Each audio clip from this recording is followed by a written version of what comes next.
Good morning my dear students, कैसे हैं आप सब लोग। आपका स्वागत है डिजिटल वेंचर्स पे, एक ऐसा चैनल जो आपको प्रोवाइड करता है एक ऐसा कंटेंट जो अल्फाबेटिकल ऑर्डर में दिया जा रहा है, सारे लेटर्स को कवर किया जा रहा है। तो आज हम बात करने वाले हैं डे 98 में। जो बच्चे पहले दिन क्लास में आए हैं उनको पता होना चाहिए, हम एक क्लास में 20 वर्ड्स कराते हैं। 10 वर्ड्स होते हैं जिसमें सिनोनिम्स एंटोनिम्स होते हैं और 10 आपके लिए बेहतरीन से इडियम्स एंड फ्रेजेस होते हैं। ये अल्फाबेटिकल ऑर्डर में सेशन कराए जाते हैं। तो आज हम बात करने वाले हैं लेटर वाई को लेके। तो वाई है, बस इसके बाद एक और लेटर रहता है और आपके 100 सेशंस कंप्लीट हो जाएंगे। अब आप कह सकते हो कि एक ऐसी सीरीज है जिसमें ए टू जी सारे लेटर्स को कवर किया गया है, पूरा अल्फाबेट कवर किया गया है और आप कह सकते हैं कि यहाँ पर 2000 शब्दों को पढ़ाया गया है। ओके, चलिए शुरू करते हैं। वर्ड है आपका यौन, YAWN, यौन। ठीक है, इसका मतलब होता है जम्हाई लेना। जब आप बहुत सा बड़ा सा मुंह खोलते हैं ना कि आलस आ रहा है, तब इस वर्ड को यूज किया जाता है। To open the mouth wide and breathe in deeply due to tiredness और बोर्डम। ऐसा थकन की वजह से भी होता है और बोर्डम में भी होता है। ये तो सभी करते हैं, ऐसा तो है नहीं कि एक्टिविटी मैंने कर दी आपको नहीं पता, सबको ये एक्टिविटी पता है। ठीक है, he couldn't stop yawning during the long lecture. तो जब लॉन्ग लेक्चर होते हैं तो लोग क्या करते हैं, जमाई लेना शुरू कर देते हैं। इसीलिए हमारी ये क्लास छोटी सी होती है, क्रिस्प होती है, बस 20 मिनट की क्लास होती है। ठीक है, देखिए, गैप होगा, ओपन होगा, वाइड होगा, स्ट्रेच होगा, साई होगा। ठीक है, ये सारे के सारे जो वर्ड हैं ये उस सेंस में लिए गए हैं जिस सेंस में हम माउथ को ओपन करते हैं। ठीक है, इसका बोर्डम से कोई लेना देना बिल्कुल नहीं है यहां इन वर्ड्स का। ओके, चलिए आगे बात करते हैं। सेकंड वर्ड आता है आपका यर्न। ठीक है, यर्न का मतलब होता है लालसा रखना, किसी चीज के लिए लालसा रखना, किसी का लालच रखना। ठीक है, कि ऐसा हो जाए, ऐसा एक्सपेक्टेशन रखना। To have an intense feeling of longing for. Longing का मतलब होता है, लॉन्गिंग फॉर का मतलब होता है किसी चीज के लिए तरसना, कि काश ये मुझे भी मिल जाए। ठीक है, तरसना उसलिए यूज करते हैं समथिंग। तो to have an intense feeling, आपके अंदर बहुत इंटेंस फीलिंग है, आप तरस रहे हैं किसी चीज को लेके कि ये मेरे पास भी हो। She yearn for her home town after moving abroad. घर से जब दूर चले जाते हैं तो घर की याद आती है ना कि भाई एक बार घर पहुंच जाएं, अपना गांव, अपना शहर, बाहर है तो अपना देश। वो जो फीलिंग होती है उसके लिए आप यर्न करते हो, यानी कि आप लालसा रखते हो, आप तड़पते हो, आप कहीं ना कहीं तरसते हो उसके लिए। ठीक है, यहाँ इस वर्ड का यूज किया जाता है। तो बड़ा सिंपल सा वर्ड है, बड़ा अच्छा वर्ड भी है। ठीक है, अच्छा एक वर्ड मैं आपसे पूछ रहा हूँ, जब आपको पास्ट की फीलिंग्स को लेके परेशानी रहती है उस वर्ड को इंग्लिश में क्या कहते हैं। पिछले दिनों की बहुत याद आना, पिछले जमाने की याद आना। ठीक है, पहला समय बेहतर था, हमेशा ऐसी फीलिंग रहना, उसको हम क्या कहते हैं, बताएंगे एक बार मुझे कमेंट सेक्शन में। तो इसके सिनोनिम्स क्या क्या हो सकते हैं, ये आगे ना लॉन्ग फॉर, तरसना हो गया। एक आपका हो सकता है बेटा डिजायर, डिजायर माने आपकी कोई भी इच्छा हो सकती है। ठीक है, क्रेविंग्स अक्सर आपने सुना होगा, फूड के लिए बहुत होता है कि फूड क्रेविंग्स है। ठीक है, खाने का बहुत मन करते रहता है। वांट माने होती है नीड और विश माने होती है इच्छा। ठीक है, आसान वर्ड है। अपोजिट कहता है डिसलाइक, यानी कि हेट करना, रिजेक्ट कर देना। डिस्पाइज एक इंपॉर्टेंट वर्ड है जिसका मतलब हेट ही होता है। अबर भी एक इंपॉर्टेंट वर्ड है और लोथ भी इंपॉर्टेंट वर्ड है। तीनों के तीनों वैसे अगर मैं बात करूं तो ये हेट के लिए, घृणा के लिए यूज किए जाते हैं। ठीक है, तो तीनों ही वर्ड बहुत इंपॉर्टेंट है, इनको याद रख लेंगे, इंपॉर्टेंट वर्ड्स हैं। ठीक, चलिए आगे बढ़ते हैं, नेक्स्ट आइए। नेक्स्ट है येल्प। येल्प का मतलब होता है बहुत तेजी से चीखना। अ शॉर्ट शार्प क्राई, एक शॉर्ट शार्प क्राई होगी, स्पेशली वन ऑफ पेन और अलार्म।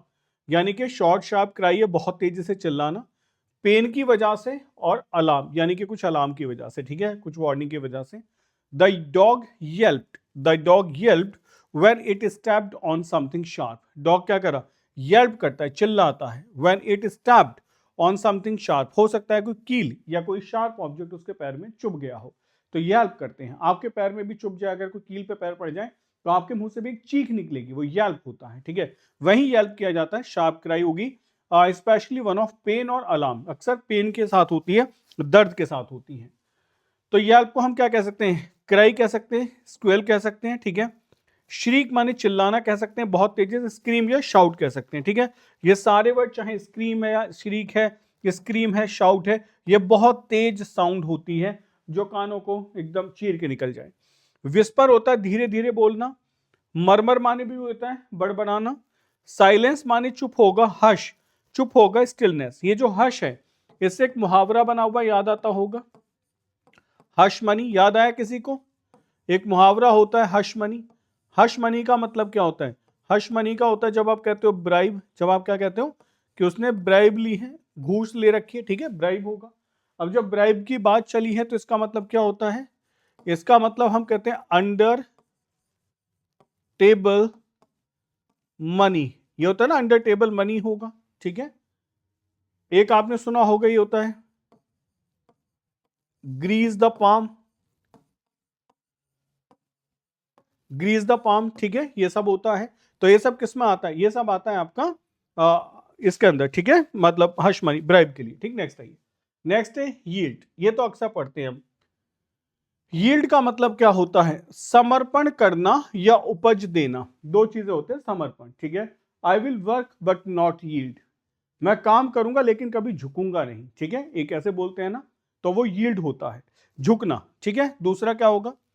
टू प्रोड्यूस और प्रोवाइड, या तो टू प्रोड्यूस करना या प्रोवाइड करना, या फिर होता है गिव वे अंडर प्रेशर, ठीक है, समर्पण कर देना अंडर प्रेशर, यील्ड कर जाना।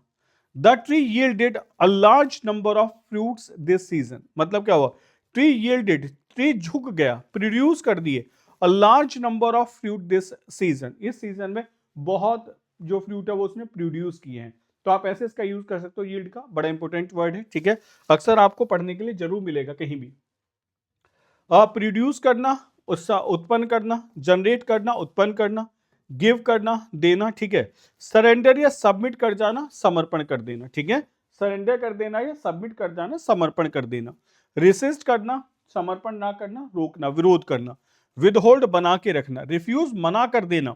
रिटेन, अपनी पोजीशन को होल्ड करना, ना आगे बढ़ना ना पीछे हटना, ठीक है। सप्रेस माने दबा देना, यील्ड माने प्रोड्यूस करना, समर्पण था ना, सप्रेस माने दबा देना, वहां प्रोड्यूस कर रहा है, यहां दबा दिया जा रहा है, ठीक है, अपोजिट वर्ड होगा। नेक्स्ट आइए, नेक्स्ट वर्ड है योक।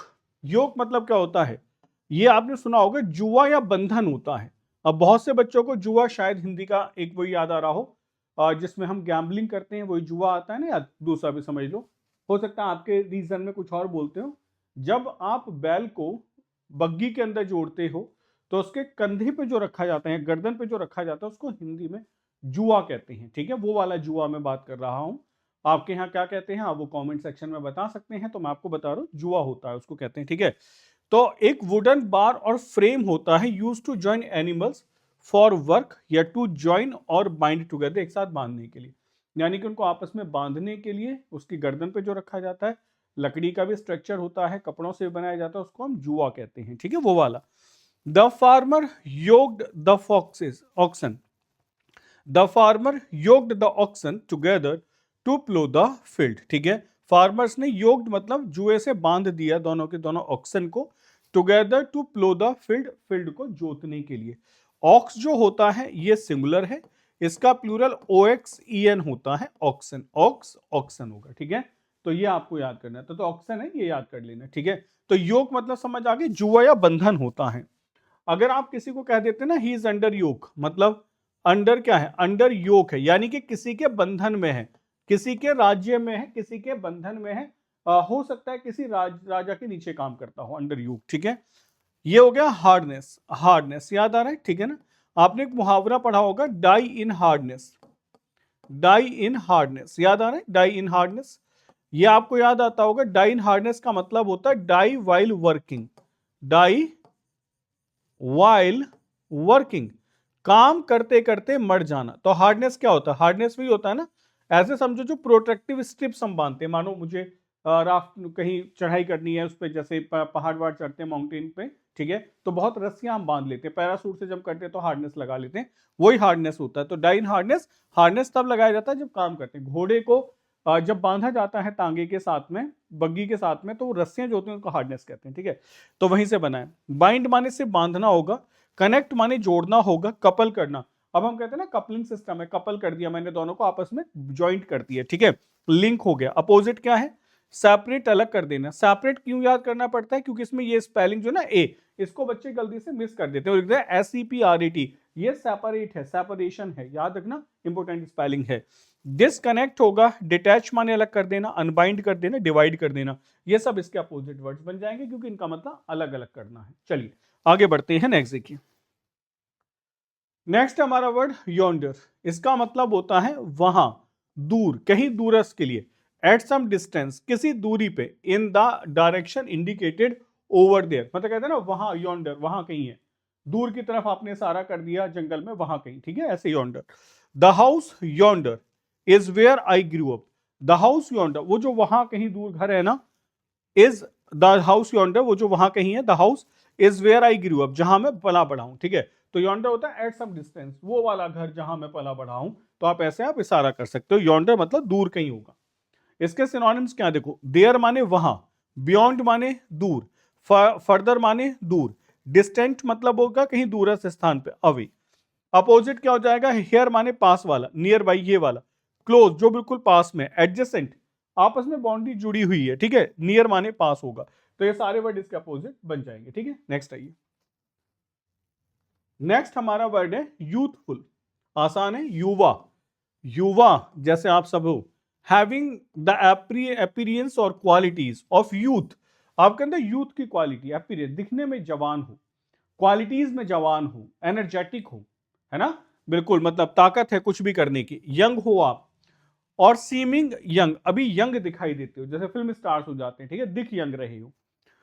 हर youthful energy was evident despite her age, उसकी जो यूथफुल एनर्जी है ना, यंग दिखने वाली जो एनर्जी है, वो एविडेंट है, वो सबको दिखाई देती है, डिस्पाइट हर एज, उसकी एज के बावजूद भी, एज कितनी भी है लेकिन अभी भी यंग दिखाई देती है, ठीक है, तो वो यूथफुल होगा।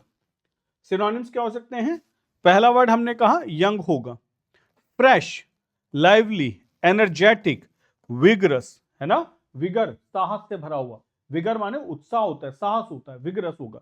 अपोजिट क्या है, ओल्ड, बूढ़े हो आप, एज्ड हो, मैच्योर हो, वॉर्न हो, एल्डरली हो, ये वर्ड इसके अपोजिट बन जाते हैं, ठीक, ये सारे इसके अपोजिट वर्ड्स बन जाते हैं। नेक्स्ट आइए, नेक्स्ट वर्ड यमी, बहुत बोला जाता है इसको, मतलब पढ़ाना ना पढ़ाना बराबर ही है। यमी माने होता है स्वादिष्ट, डिलीशियस होगा, tasty, very good. The chocolate cake was absolutely yummy, ठीक है, the chocolate cake was absolutely yummy, बहुत ज्यादा यमी था। मेरी छोटी जो बेटी है डॉटर, उसको चॉकलेट केक बहुत पसंद है, आपको कौन सा पसंद है आप भी बता दो, ठीक है, मेरी पसंद मत जानो। The chocolate cake was absolutely yummy, तो हमने क्या लिखा इसके लिए, इट विल बी डिलीशियस होगा, टेस्टी होगा, स्क्रम्पचुअस भी बेटा जो बहुत अच्छा टेस्ट का होता है, रिलेटेड टू द टेस्ट होता है, इंपॉर्टेंट वर्ड है, नोट कर लेना अभी, ठीक है। एपिटाइजिंग है, बहुत बढ़िया है, माउथ वाटरिंग है, मुंह में पानी आ जाता है देखते ही।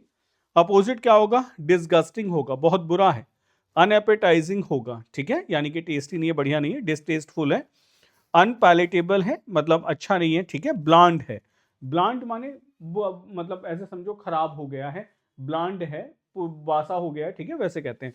अच्छा ये भी याद कर लेना, ब्लांड माने बुरा होता है, BLEND, ब्लेंड माने मिलाना होता है, तो दो अलग अलग वर्ड हैं, ब्लेंड होता है, ब्लांड होता है, ठीक है। नेक्स्ट आइए, नेक्स्ट हमारा वर्ड है यंक, यंक माने होता है झटका देना, to pull something with a quick strong movement, किसी को झटके से खींच लेना, पतंग को झटका दे दिया, एकदम झटके से तब खींच लेना, यंक होगा। He yanked the door open in frustration, आपने एकदम झटके से डोर खोल दिया, ठीक है, तो he yanked the door open in frustration, उसने डोर को धक्का दे दिया, खोल दिया, इन फ्रस्ट्रेशन, तो आप इसको यंक कहते हैं, ठीक है, यंक कहते हैं। यंक के सिनोनिम्स क्या क्या हो सकते हैं, पुल माने खींच लेना, टग कर देना, जर्क माने झटका होता है, ड्रैग होगा, हॉल होगा, ठीक है। अपोजिट क्या, पुश माने धक्का देना, इंसर्ट करना, प्लेस करना, ईज करना, नज कर देना, तो ये वर्ड इसके अपोजिट बन जाते हैं यंक के। यंक अच्छा वर्ड है, यंक को आप याद करेंगे।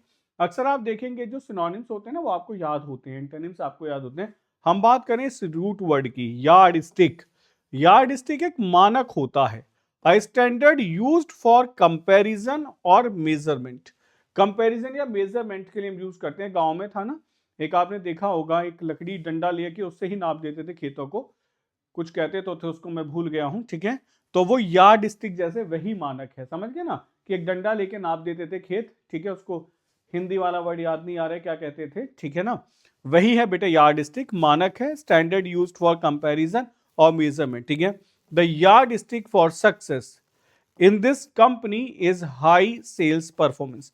जो यार्ड स्टिक मानक है ना फॉर सक्सेस का in this company is high sales performance. यदि आपकी हाई सेल्स परफॉर्मेंस है तो आप यहां अच्छी हैं। मतलब मानक क्या है कि कौन एम्प्लॉय अच्छा है कौन बुरा है, जिसके हाई सेल्स परफॉर्मेंस है वही एम्प्लॉय अच्छा होगा, ठीक है।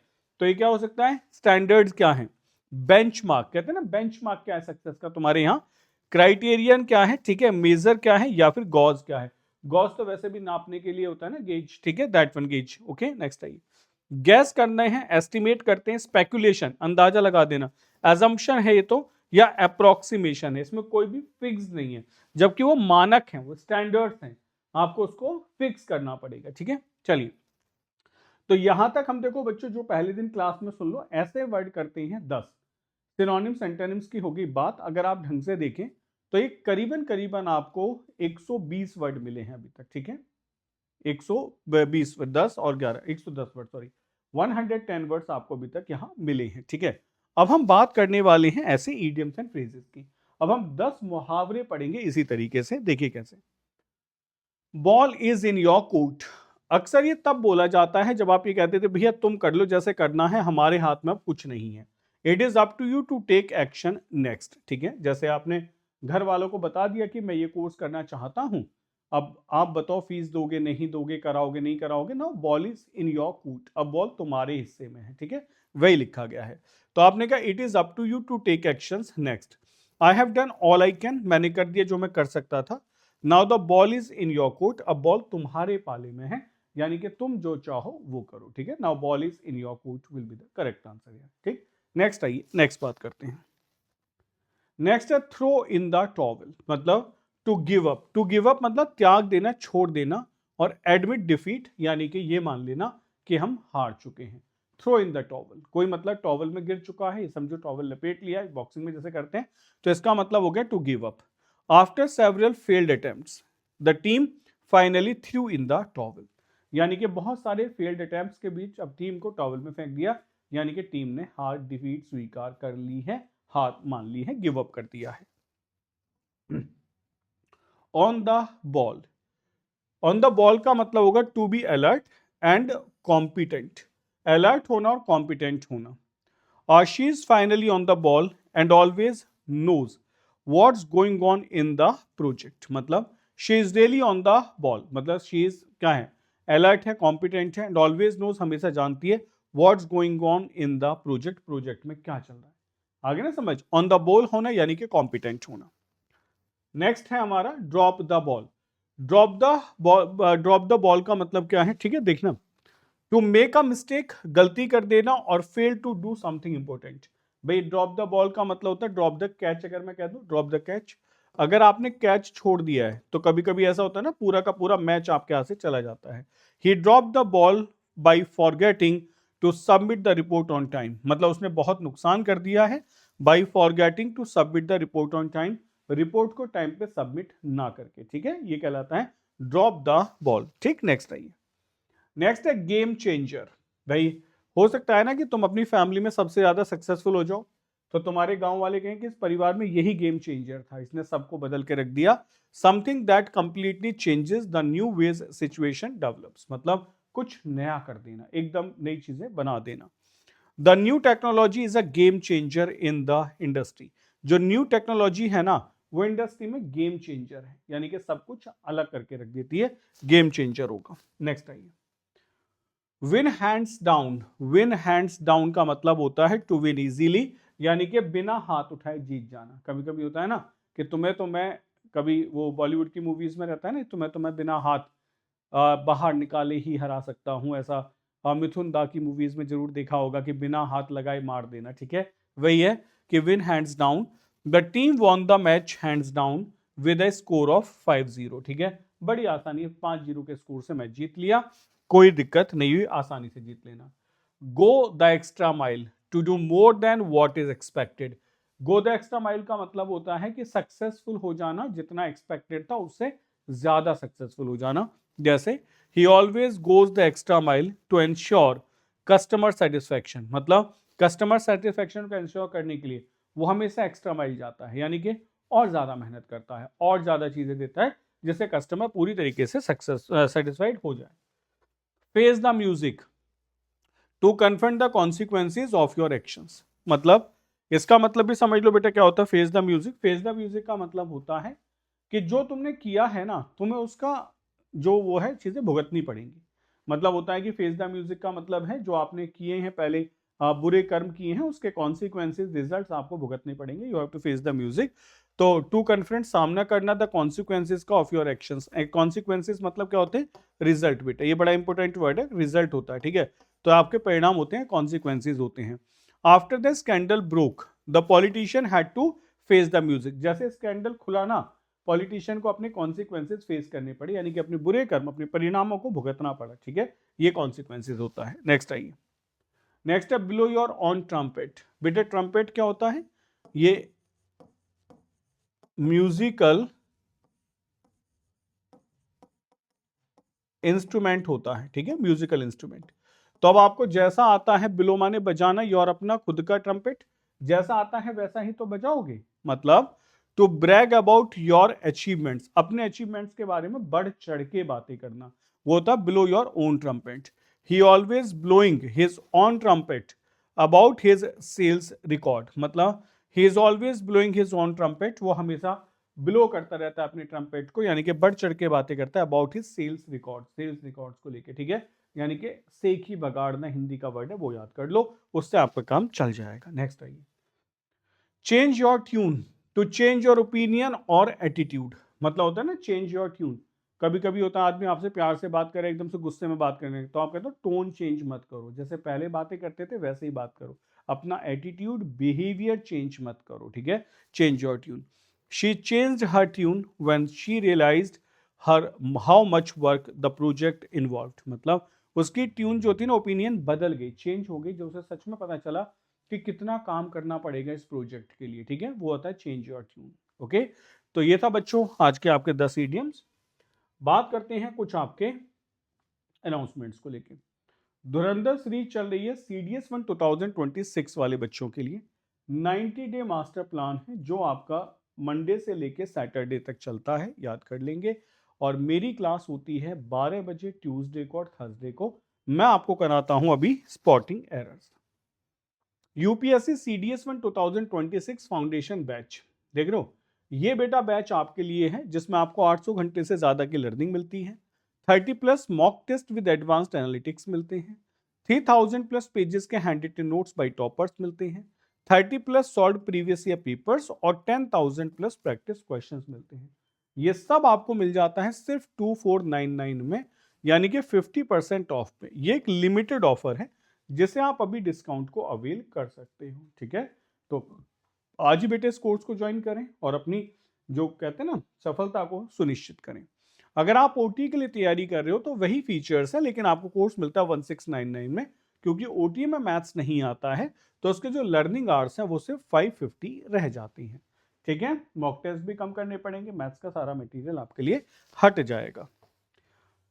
आपको मिलती है बेटा टेस्ट सीरीज CDS 1 2026 के लिए, और आपको मिलते हैं हैंड रिटन नोट्स, ठीक है। हैंड रिटन नोट्स टॉपर्स ने लिखे हैं, सारे सब्जेक्ट्स के अवेलेबल है, चाहे इंग्लिश है, मैथ्स है या GS है। और इवन आपको पूरे के पूरे CDS के और पूरे OT के हैंड रिटन नोट्स भी मिल जाते हैं। ये सब मिलेगा कहाँ?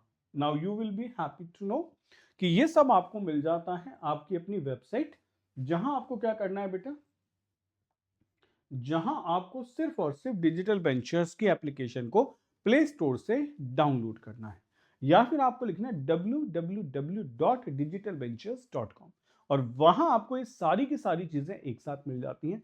और आपको पता है प्रीवियस ईयर क्वेश्चंस को आप अटेम्प्ट कर सकते हैं फ्री ऑफ कॉस्ट, वो आपको बिल्कुल फ्री मिलता है। करंट अफेयर्स फ्री मिलती है, ये सब बहुत सारी चीजें फ्री हैं।